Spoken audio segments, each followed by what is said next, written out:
सभी साथियों को नमस्कार, जय हिंद, जय भारत। आप देख रहे हैं स्पष्ट बात टीवी और मैं आपका गौरव पवार इस वक्त मौजूद हूं राजधानी दिल्ली के कोहाट वार्ड में, जहां पर मेरे साथ हमारे बुजुर्ग नंदा जी, जिनके साथ एक दुखद घटना हुई है।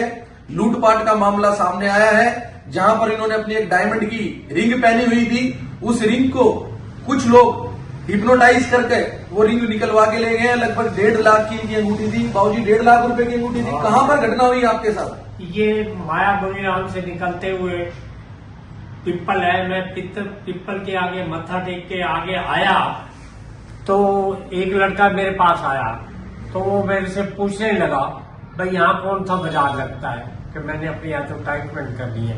तो मैंने कहा यहाँ कोई बाजार तो संडे को लगता है। तो फिर दूसरा उसके पास आके खड़ा हो गया तो उसने कहा ये कागज लो। मैंने कहा कौन हो आप? तो कहते ये एक मिनट कागज लो। तो खाकी सा कागज था, मैंने लिया नहीं तो मेरे को पता नहीं क्या हुआ एकदम, और उन्होंने मेरे को दिखाते ही मेरे हाथ से अंगूठी खींच ली और फिर तीसरा साइकिल मोटर के ऊपर आया, खड़ा हुआ था और वो जिसने अंगूठी उतारी मेरी तो उसके पीछे बैठ के भाग गए दोनों। और फिर वो जो तीसरा था वो भी स्कूटर पे था, क्या था, वो भी भाग गया। तो मैं थोड़ी देर के बाद, मेरे को तो पता ही नहीं लगा भाई क्या हुआ क्या नहीं हुआ। तो मैं सामने पनवाड़ी की दुकान थी, मैं उसको ये कह रहा हूँ कि भाई वो मेरी अंगूठी ले गया कोई, तो वो देने के लिए आएंगे तो मेरे घर भेज दियो। मेरे को ये होश नहीं रहा कि वो मेरे को ठग के लेके गए या वो कैसे ले गए। ऐसा करके गए मेरे साथ कि उसके बाद मेरे को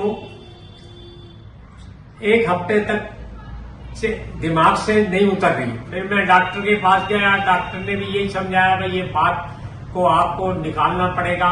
मैं हार्ट पेशेंट हूँ, स्टंट डले हुए हैं और स्टंट डलना है अभी।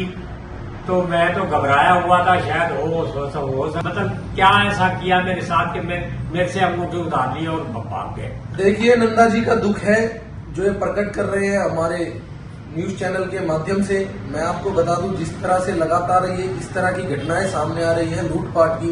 कल भी मैं पीछे कोहाट वार्ड में गया था, वहां पर डबल मर्डर का केस आया। वहां भी बुजुर्ग दंपत्ति को टारगेट किया, किसी पेशेंट केयर वाले ने उनका मर्डर कर दिया।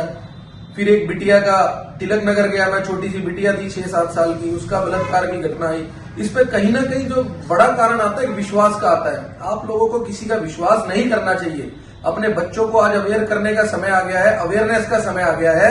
यदि अगर आपके बच्चों के साथ कोई दोस्ती करने की कोशिश करता है या कोई बात करने की कोशिश करता है या इस तरह की बात कहता है कि बेटा आपके पापा बुला रहे हैं, या कहता है कि बेटा आप चीज ले लो, या कोई प्रलोभन देता है, कोई आपको लालच देता है कि भाई इस तरह की आपके पापा या मम्मी बुला रहे हैं, आप मेरे से पैसे ले लो या खाने की चीज ले लो, तो उन बातों में नहीं आना है। आज समय अपने बच्चों को अवेयर करने का, कि वो अपने बच्चों को ये कहा जाए कि बेटा गुड टच क्या होता है और बैड टच क्या होता है, किसी के बहकावे में नहीं आना। इसी तरह अपने बुजुर्गों को भी आपको समझाना होगा कि आपको बहकावे में नहीं आना है। केवल बुजुर्गों के ऊपर बात डालने से भी कुछ नहीं होगा, आपको अपनी जिम्मेवारी स्वयं निभानी पड़ेगी। क्योंकि बुजुर्ग और बच्चे और महिलाएं वो आपकी जिम्मेदारी होते हैं। वो कहीं बैंक जाएं या कहीं बाहर जा रहे हैं, उन्होंने कोई कीमती वस्तु धारण कर रखी है, सोना चांदी या कोई महंगा फोन उनके हाथ में है, तो आपको उनका विशेष ध्यान रखने की जरूरत है। ये नहीं कि आप वो बुजुर्ग हो गए तो आज आपने उनको अकेला छोड़ दिया। दूसरी चीज, पुलिस प्रशासन से मैं यह निवेदन करूंगा कि इस तरह की घटनाएं लगातार हो रही है, कृपया इन पर रोक लगाएं। जिस तरीके से आप पहले भी लगाते आए हैं, इस घटना का भी हम आपसे पूर्ण रूप से विश्वास रखते हैं कि आप इसको जल्द से जल्द सॉल्व कर लेंगे और हमारी उम्मीदें आपसे जुड़ी हैं। इस तरह की आप घटनाएं जो है, कैमरे आपको वहां पर चेक करने चाहिए। बाबूजी, क्या वहां पर कैमरे थे? पता नहीं, वो कह रहे थे कैमरा है कि नहीं है, देखेंगे हम वहां पे।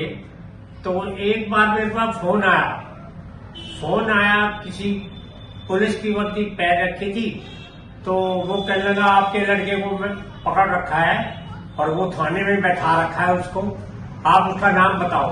मैंने उनको ये कहा कि पकड़ तो आपने रखा है और थाने में भी बिठा रखा है और नाम मेरे से पूछ रहे हो। मेरे को बताओ कौन से थाने में क्या है क्या नहीं, बात बताओ। वो मेरे से बार बार नाम पूछे, नाम बताओ नाम बताओ। इस तरह के लोगों के पास फोन आ रहे हैं तो फिर मैंने उसको 2-3 गाली भी दी। वो शायद वो पाकिस्तान से ही फोन आया हुआ था, नंबर ऐसा था। मैंने जाके लड़के को दिखाया था इस तरह के की ये फोन आया हुआ है, तो वो कहता है ये पाकिस्तान से आया हुआ है। देखिए, सावधान रहिए, सतर्क रहिए, सतर्क रहने की जरूरत है। यदि आप सतर्क नहीं होंगे और आप अपने साथ वालों का ध्यान नहीं रहेंगे, वो दिन मत भूलिए जब अगला नंबर आपका होगा। इसलिए सावधान और सतर्क रहना बहुत जरूरी है।